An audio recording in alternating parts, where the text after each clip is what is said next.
chegando para mais uma aula de literatura infantil. Hoje com um ambiente diferente, estão percebendo? Nosso cenário é preparado exclusivamente para essa aula de literatura infantil. Porque nós estamos lendo um livro que é muito bacana. De cara já vou logo falando novamente que é um trava-língua, tá? Porque trabalha muito com P. Então, Pedro Pereira Pinto é o nome do nosso livro. Durante todos os capítulos, você com certeza percebeu esse trava-língua, né? Você conseguiu ir lendo e vendo que o autor procurou. E lendo e lendo, você viu que o autor procurou tratar sobre o trava-língua. Isso é muito bom, porque nos ajuda a tratar justamente esses entraves na hora da leitura. Nos últimos capítulos, nós falamos sobre esse garoto que tinha o desejo de conhecer o Papa.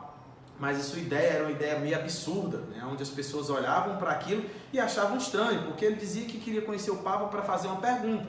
Talvez as pessoas achavam o seguinte: esse menino quer fazer uma pergunta sobre a fé, sobre Deus, mas na verdade não, se enganam. Ele queria fazer uma pergunta sobre alimentação, como o Papa comia. Então a gente vai ver isso durante os capítulos. Na sequência, ele consegue com seu pai justamente a ideia do voo, né? Liberado para que ele vá até Portugal, né? E lá em Porto, quando ele chega, ele é recebido lá na cidade e ele se aproxima do padre Pôncio, que vai lá, de fato, dar um auxílio a ele, né? A hospedagem. Até aí tudo bem, a história da sequência. Mas o garoto se prepara para que ele possa estar diante do Papa. O Papa, como faz aqueles momentos com seus fiéis, ele se preparou no outro dia para estar lá, mas ele percebeu que existe uma multidão grandiosa e que ele ia ficar para trás. E de repente existe uma parte do livro em que ele começa a passar por cima das pessoas para que ele consiga chegar ao seu objetivo, que é estar próximo ao Papa.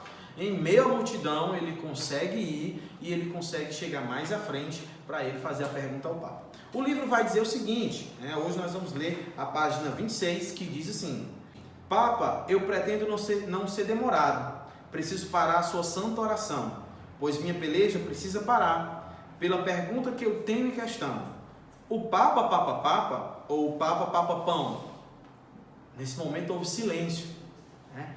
E aí o Papa olha para aquele menino e a página seguinte diz assim, na página 27 agora: pasmo, por tal pilheria, Bento Papa teve paciência, pois o Pedro era uma criança e possuía inocência.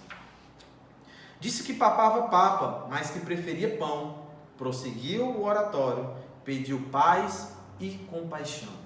Então o Papa ele foi bem consciente, porque se tratava de uma criança. Mas ele respondeu à pergunta do menino, dizendo que sim, ele comia papa, mas ele preferia o pão. E olha que ideia bacana do autor, quando ele dá sequência, em que diz que o padre prosseguiu o oratório, pediu paz e compaixão. Ou seja, palavras que utilizam o P, tá? Palavras que completam a história. Então, o menino naquele momento fica feliz, né, com aquela situação e ele pede justamente para estar próximo do padre. Vocês viram aí como foi bacana? Pois é, nesse texto a gente consegue perceber que há uma relação de proximidade entre os personagens.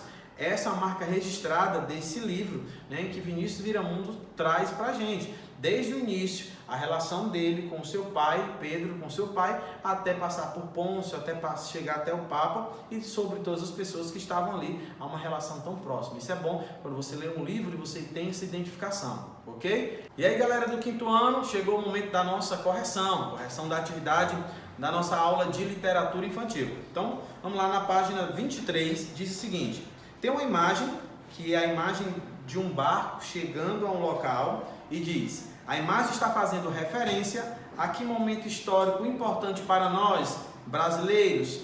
Qual? Então observe essa imagem e pense. O livro ele faz uma abordagem mais ampla, não é simplesmente só uma viagem de um garoto de um país ao outro, ele explora um contexto histórico.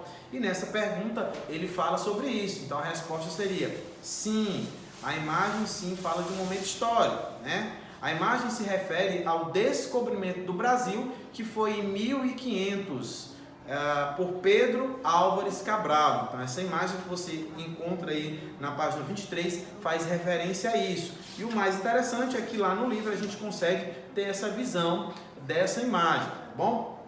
Na página 23 ainda, Diz assim, a questão seguinte: leia com atenção o que está escrito nas faixas. A primeira faixa diz: vários pombos pediam paz.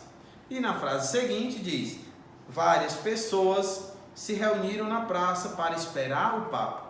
Podemos designar um conjunto de seres e objetos usando o substantivo coletivo, que você sempre estuda em português.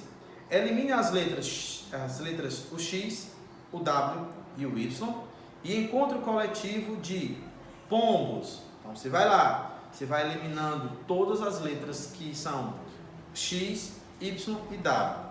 E aí a palavra que vai permanecer é o coletivo. Então a resposta da A de pombos é bando, ok? Se você fez dessa forma, parabéns. Se você não conseguiu, pausa o vídeo, tenta responder e dá sequência na nossa aula.